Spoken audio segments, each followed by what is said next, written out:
All right, so this is going to be the first in a series of videos, something I've wanted to do for a long time. First in a series of videos on some of the books that have influenced me and affected me throughout the years and have affected the way I write and anything that I'm doing today. Thought it'd be kind of fun to do, and it'd be fun to do in video because I get to talk to you, right? And we get to maybe get some rapport, maybe, or the camera. Anyway, I'll try not to be too strange. I know I only have my voice and I don't have any crazy graphics or anything, so I'm just trying to entertain you. So what I wanted to do today was I wanted to talk about a book that came out in 1991. 25th anniversary edition right now, ebook. You can get it right now on Amazon. MonsterTime by Reb MacRath. Originally he went by the pseudonym Kelley Wilde. And the original book was called Mastery. And so this was back in 1991. And back in 1991, I was like 20 years old, right? And I had decided I wanted to go back to school. And 1992 was going to be a banner year for me. I would make my first degree black belt because my teacher in 91, early 92 came up to me and said, "You are testing." And back then, the only thing you would say is, "Yes, sir." Right? And you're like, "Oh, no, I'm testing. Oh, no. I better get ready for this." But that was good because I needed the structure at the time. And martial arts, especially traditional classical martial arts, have structure. Followed that structure, got my black belt. So 92, great year for that.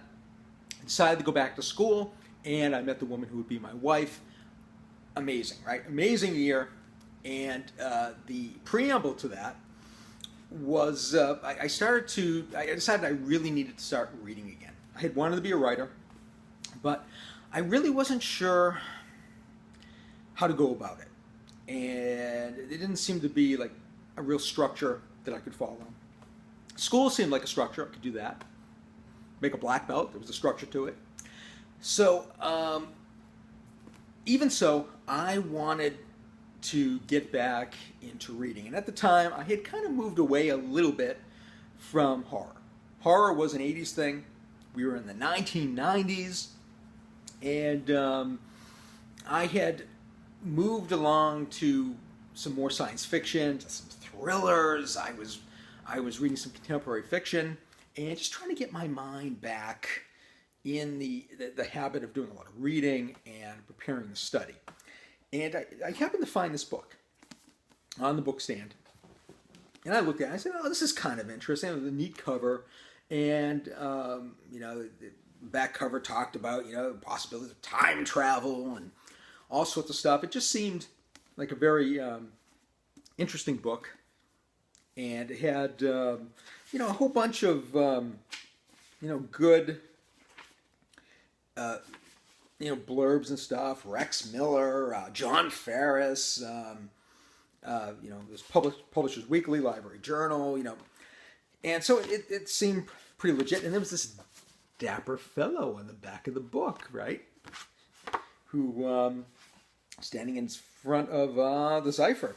And I saw that he was going for his first degree black belt in Aikido. And I said, this guy's a writer and a martial artist. He's living the dream. And, instant rapport. And so I grabbed the book and I brought it home. Now, one thing I haven't told Reb is that when I first started reading this book, I had a little bit of trouble getting into it. And I put it down for a minute. And went off and did some other stuff. And I came back to it. And I said, let me give it like 50 pages. But as I read, I ended up in this rhythm with the prose where at the time, this was my experience at least with the book, as I can remember it. It seemed like Reb would, Kelley Wilde at the time, Reb would drop you into a scene and you wouldn't really know what was going on. But in the next scene or the next chapter, it would all become clear. And I got into this rhythm of just going with the book, and then things became clear. And it was very interesting, very inventive. And I thought there was a lot of pizzazz and style with this book. And it certainly wasn't, some books are a little bit generic, and this was not. This was not generic, and it wasn't, the typical small town horror, and it was very interesting. So it was so good that I did something that I don't do especially back then, and that is I went in search of more books by this author, which is something I typically don't do. So that led me to Makoto. Now, this book, actually, I'm going to get a little sidetracked here. This is not my original copy. I originally had the paperback version of this. Very cool. And Patty and I, we went to Burbank, California. We ended up going to Dark Delicacies. And I went in search of certain books.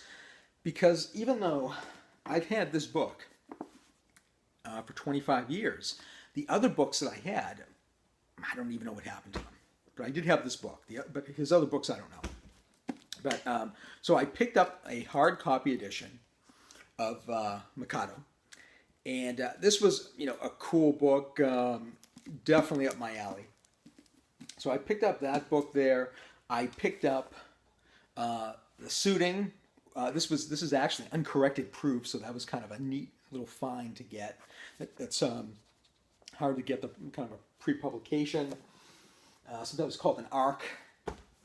And then I also got, it's in plastic, his last book at that time, Angel Kiss, okay, which I picked up. I think this was '94. So I basically what happened was I read Mastery, read Makoto, really liked it, and it was a while before I saw his books again.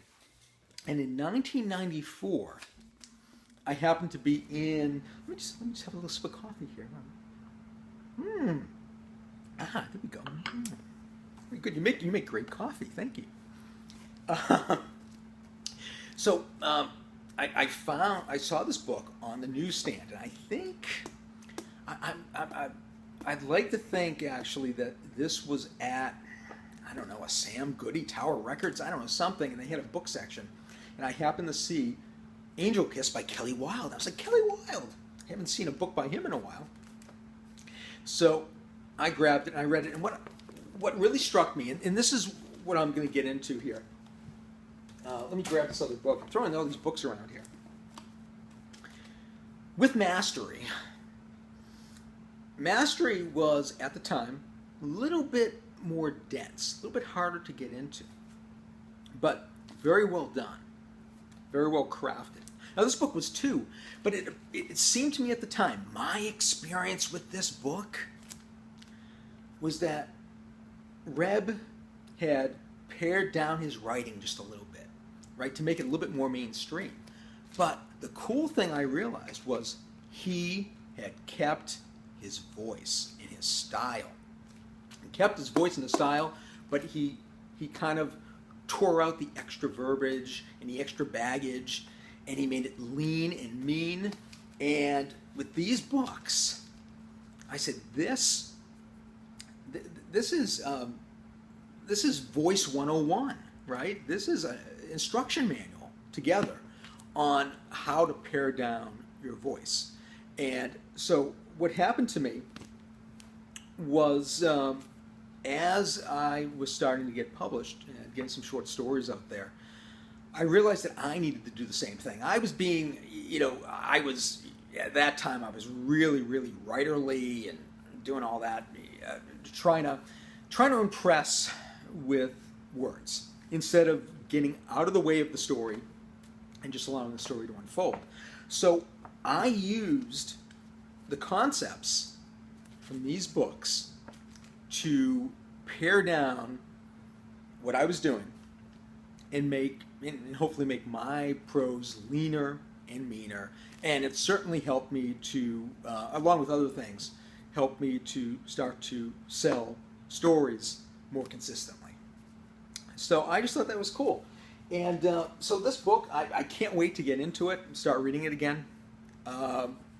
Reb, oh yeah, hello, wake up. me wake this thing up here. Wake up! Come on. Yeah, so again, MonsterTime. I'll put a link for MonsterTime down, and oh, I have telemarketers calling when I'm trying to do a video, right? Of course. So I'll put a link in. Take a look. It's an ebook, and it's been totally revised. I can't wait to see what he's done with it, and I think you'll enjoy it. And I'm going to enjoy reading this again. I hope I haven't rambled too much, but just fun to talk to you about this stuff. And if you like this video, click like, subscribe, and maybe I'll do some more. Maybe you can do some too. If you're a writer, maybe let me know. I'd love to hear what books have influenced you. Maybe I'll do some others on some other books that have really influenced me over the years. So I think that's it. That's all I can think of right now. So I'm going to go back to my coffee. And thanks for hanging around and listening. And any comments, put them in. And click the links. And that's basically it. All right. Thank you very much. Bye-bye.